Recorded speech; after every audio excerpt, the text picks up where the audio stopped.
सभी पत्रकार बंधुओं को नमस्कार। प्रधानमंत्री की डिग्री का मामला जब से सामने आया है, पूरी की पूरी भारतीय जनता पार्टी बौखला गई है।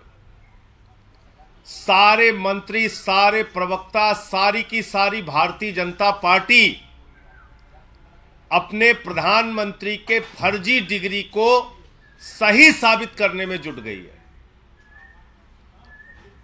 और मैं इसको फर्जी डिग्री क्यों कह रहा हूं? इसलिए कह रहा हूं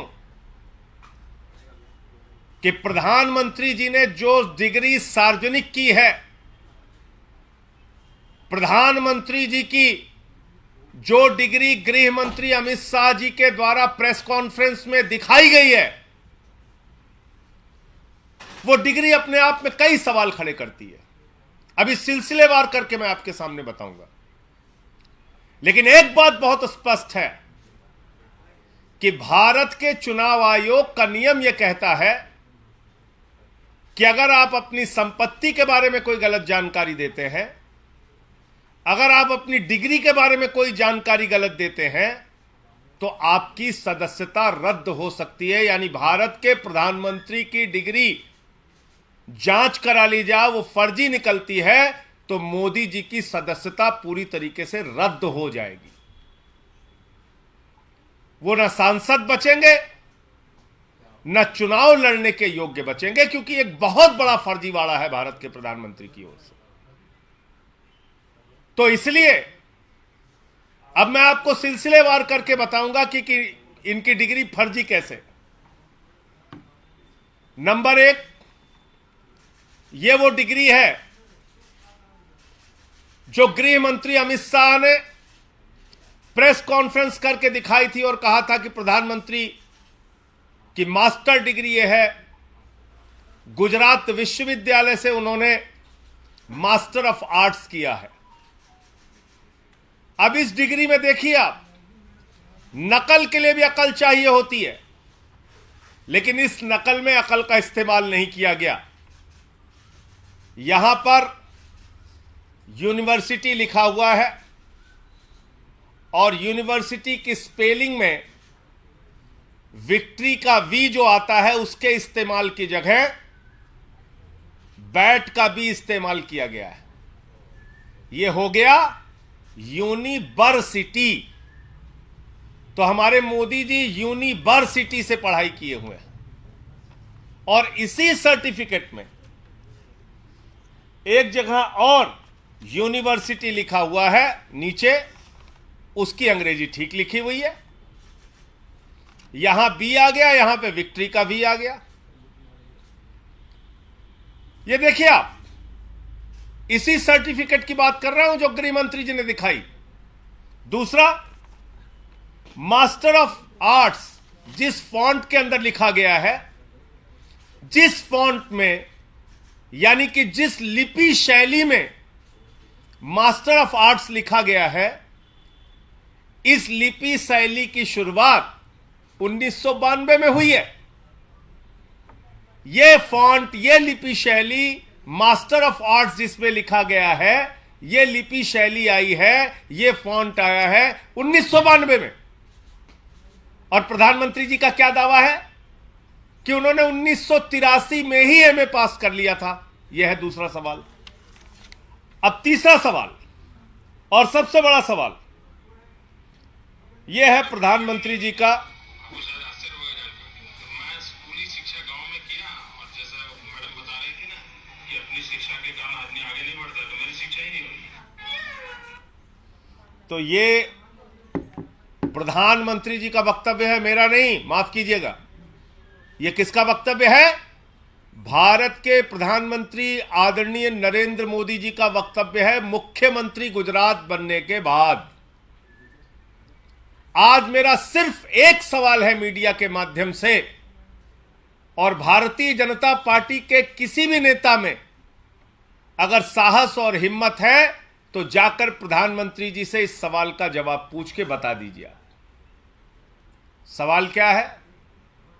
79 में और 78 में अगर बैचलर डिग्री दिल्ली विश्वविद्यालय से प्रधानमंत्री ने कर ली, 1983 में मास्टर ऑफ आर्ट्स की डिग्री गुजरात विश्वविद्यालय से कर ली,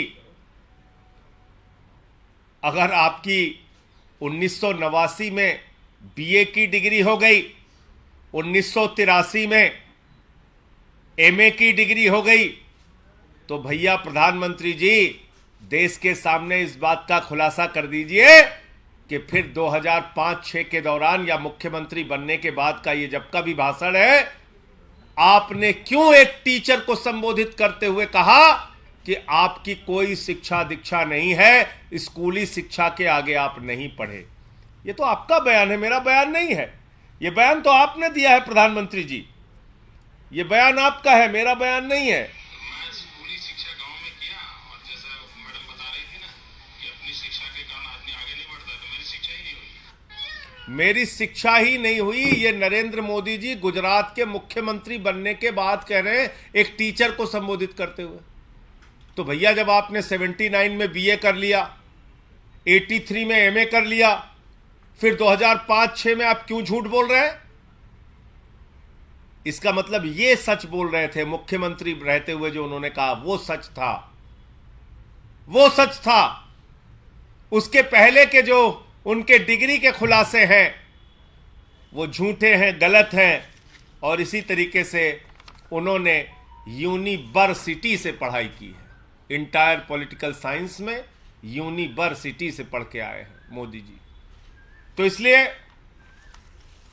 गुजरात हाई कोर्ट का जो फैसला आया वो अपने आप में बड़ा ही चौंकाने वाला है, हास्यास्पद है कि सीआईसी ने ऑर्डर दिया था डिग्री दिखाने के लिए, गुजरात का विश्वविद्यालय गया हाई कोर्ट में कि डिग्री ना दिखाई जाए, और गुजरात के हाई कोर्ट ने जुर्माना कर दिया अरविंद केजरीवाल जी के ऊपर, जिसका कोई लेना देना नहीं।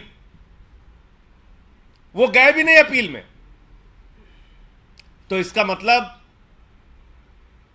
दाल में काला नहीं, पूरी की पूरी दाल काली है।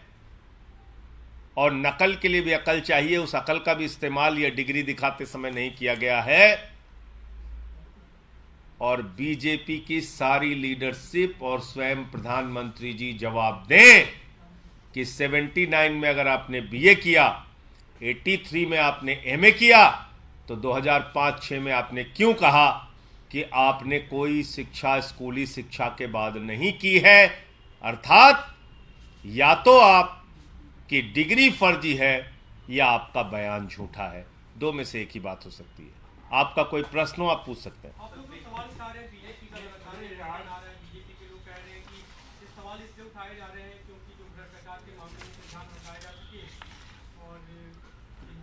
देखिए, भ्रष्टाचार के मामले में क्या बोला जाए?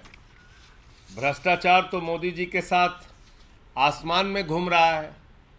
इस भ्रष्टाचार का जवाब कौन देगा? ये भ्रष्टाचार जो आसमान में घूम रहा है अडानी वाला, जिसमें आराम से लेटे हुए हैं मोदी जी, कह रहे हैं लूट ले बेटा लूट ले, सारा हिंदुस्तान लूट ले। देखिए आप, ये तस्वीर भूल गए आप? ये अडानी की तस्वीर है। अपनी राजनीतिक सत्ता को बचाने के लिए नरेंद्र मोदी जी ने अडानी के माध्यम से अपनी आर्थिक सत्ता खड़ी की और एक ही व्यक्ति को कोयला दे दिया, गैस दे दिया, बिजली दे दिया, पानी दे दिया, सड़क दे दिया, स्टील दे दिया, सीमेंट दे दिया, सीपोर्ट दे दिया, एयरपोर्ट दे दिया, आकाश से पाताल तक सब कुछ दे दिया, 2.5 लाख करोड़ का कर्जा दे दिया, 86,000 करोड़ का कर्जा माफ कर दिया। और उस अडानी ने क्या किया? 38 फर्जी कंपनियां दुनिया के तमाम देशों में अपने भाई के साथ मिलकर खोली।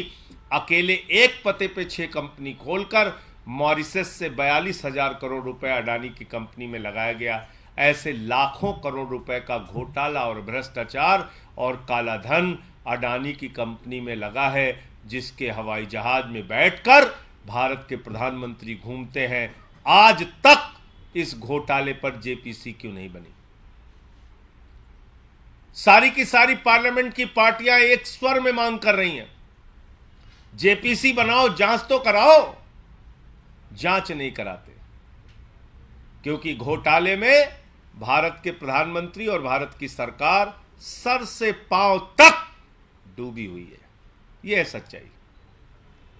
और कोई प्रश्न हो आप लोगों का? धन्यवाद। गुजरात हाई कोर्ट के सामने आया जो 2002 के दंगे में जो मामले में जो रेप और मर्डर के आरोपी थे उन 26 लोगों को रिहा कर दिया गया है।